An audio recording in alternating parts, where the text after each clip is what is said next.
প্ৰত্যেকবাৰ যেতিয়া মই ঘৰলৈ ঘূৰি যাওঁ, কিবা কামত বন্ধ থাকিলে ঘৰলৈ যাওঁ, তেতিয়া দিব্য মেমে ৰাতি আহে 11-12 বজাত মোৰ দৰজা নক কৰে। ৰূপু তোমাৰ যাবলৈ পইচা আছেনে বুলি সোধে।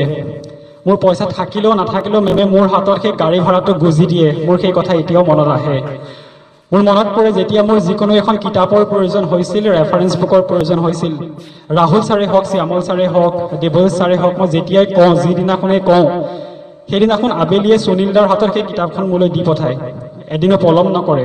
সুনীল দাই আমাৰ হোষ্টেলত যেতিয়া সন্ধিয়া বজাৰ দিবলৈ গৈছিল, সুনীল দাৰ হাতত সেই কিতাপখন সুনীল দাই লৈ গৈছিল।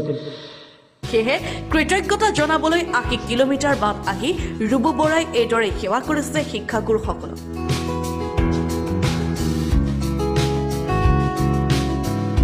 তেওঁক মাজত পাই শিক্ষাগুৰুসকল হৈ পৰিল আবেগী। কথা কৈছে, তেওঁ যিটো বেকগ্ৰাউণ্ডৰ পৰা আহিছে, তেওঁ যিখন ঘৰ, যিটো পৰিৱেশ, যিখন গাঁও, যিটো ভিতৰুৱা গাঁৱৰ পৰা আহিছে, তাত যদি কোনোবাই ভাবিছিলে মেট্ৰিকত 88% পালে ACS পাবনে, সেই ভবাটো যদি কেতিয়া কাৰোবাক ব্যক্ত কৰিলেহেঁতেন, হয়তো সাধাৰণ মানুহজনে ভাবিব ৰুবু এইটো গ'ল আৰু তেনেকুৱা জেগাৰ পৰা আহিছে, সেইটো পৰিস্থিতিৰ পৰা আহিছে, সেইটো আৰ্থিক যোনটো আমি ষ্টেটাছ বুলি কওঁ, ইকনমিক ষ্টেটাছ, তাৰ পৰা আহিছে। কিন্তু ৰুবুৱে নিজৰ ওপৰত বিশ্বাস আছিলে, এটা অকণমান সুৰুঙা পাইছিলে ব্ৰহ্মপুত্ৰ ভেলী একাডেমী নামত। And he made it big. He made it bigger than himself. He made it bigger than the world in which he lives. Rubu বৰাই বিদ্যালয়খনৰ নতুন ছাত্ৰ ছাত্ৰীসকলক উদ্দেশ্যি কৰে জীৱনত সফল হোৱাৰ কৌশলৰ বিষয়ে। মই নিজেও মানুহ, পঢ়া শুনা কৰিবলৈ ধনী হ'ব নালাগে, কিন্তু পঢ়া শুনা কৰিবলৈ টকা লাগে। সেই টকা লাগিলে আপোনাৰ মা দেউতাই উপাৰ্জন কৰিছে, নতুবা আপোনাক বেলেগে দি সহায় কৰিছে। মই কটন বিশ্ববিদ্যালয়ত যেতিয়া পঢ়া শুনা কৰি আছিলোঁ, তেতিয়া মই ব্যক্তিগত টিউশ্যন কৰিছিলোঁ। মোৰ মনত আছে কটন বিশ্ববিদ্যালয়ৰ আমাৰ যিসমূহ অধ্যাপক আছিলে, হিষ্ট্ৰী ডিপাৰ্টমেণ্টৰ HOD মেম, এন্থ্ৰপলজি ডিপাৰ্টমেণ্টৰ HOD মেম, আছামিজ ডিপাৰ্টমেণ্টৰ মেম, সেই গোটেই ছাৰ মেমসমূহে মোক ইমান মৰম কৰিছিল। তেওঁলোকৰ ল'ৰা ছোৱালীক মোক পঢ়াব দিছিল, তেওঁলোকে আৰ্থিকভাৱে সহায় কৰিছিল। কলিয়াবৰ মহাবিদ্যালয়ৰ ৰিটায়াৰ্ড যিগৰাকী HOD হয়, তেখেতৰ ল'ৰাক মই পঢ়াইছিলোঁ। আমাৰ চেবাৰ যিগৰাকী অধ্যক্ষ হয়, তেখেতৰ পাৰ্চনেল এছিষ্টেণ্ট, তেখেতৰ মোৰ ছোৱালীক পঢ়াইছিলোঁ।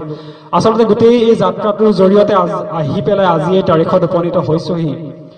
গতিকে এই গোটেই সংগ্ৰামৰ যাত্ৰাটো আচলতে আৰম্ভ হৈছিল ব্ৰহ্মপুত্ৰ ভেলী একাডেমীৰ পৰা, আৰু আজি শেষ হৈছে আজি ব্ৰহ্মপুত্ৰ ভেলী একাডেমীৰ মঞ্চত আজি মই উপস্থিত আছোঁ।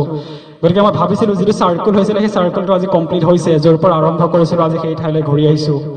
UPSC পৰীক্ষাত উত্তীৰ্ণ হোৱাৰ আগতে প্ৰায় 10টামানকৈ পৰীক্ষাত ফেইল কৰিছোঁ। মই 10টামান পৰীক্ষাত ফেইল কৰি ভাগি পৰিছিলোঁ।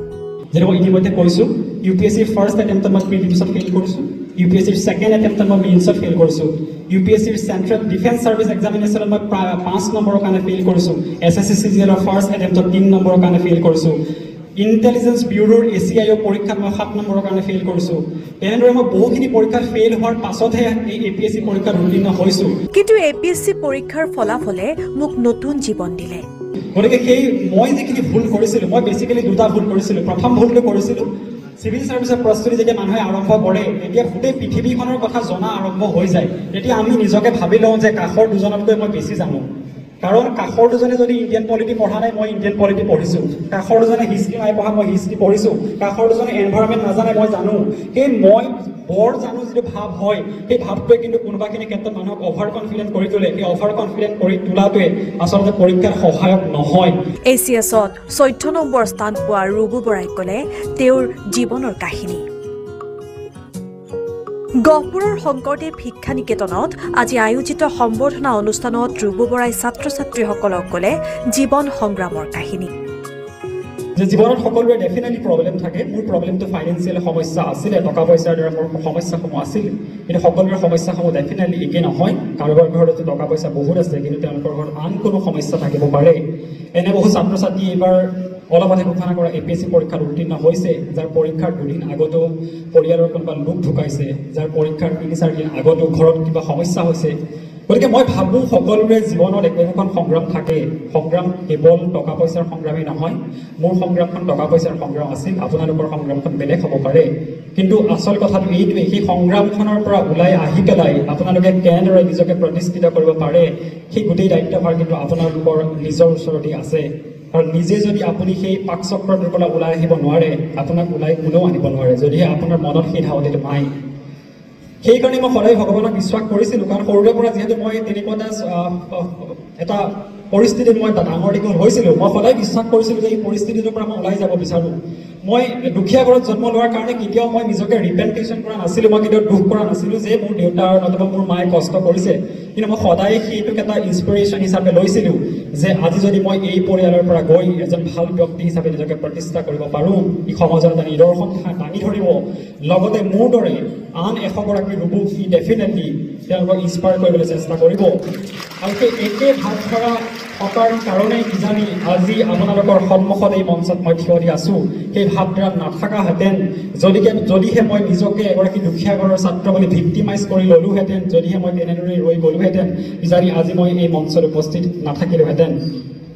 গতিকে এই শিক্ষানুষ্ঠানখনলৈ মোক মাতি অনাৰ বাবে মই উদয়াদিত্য গোস্বামী ছাৰক আকৌ এবাৰ ধন্যবাদ জ্ঞাপন কৰিছোঁ। তেখেতে মোক আজি কৈছিল যে তেখেতে ইয়াত এটা ব্যৱস্থা গ্ৰহণ কৰিছে, ছাত্ৰ ছাত্ৰীসকলক কম্বাইন কম্পিটিটিভ এক্সামিনেশ্যনৰ চিভিল ছাৰ্ভিচ APSC হওক UPSC হওক তাৰ প্ৰস্তুতিত তেওঁলোকক সহায় কৰিবৰ কাৰণে তেখেতে চেষ্টা কৰি আছে। যিহেতু মই দিল্লীত এখন ব্যক্তিগত খণ্ডৰ কোচিং প্ৰতিষ্ঠানত কাম কৰি আছিলোঁ, গতিকে মই দৈনিক প্ৰায় 40-50 গৰাকী চিভিল ছাৰ্ভিচ এছপিৰেণ্টৰ লগত মই দৈনিক কথা হৈছিল।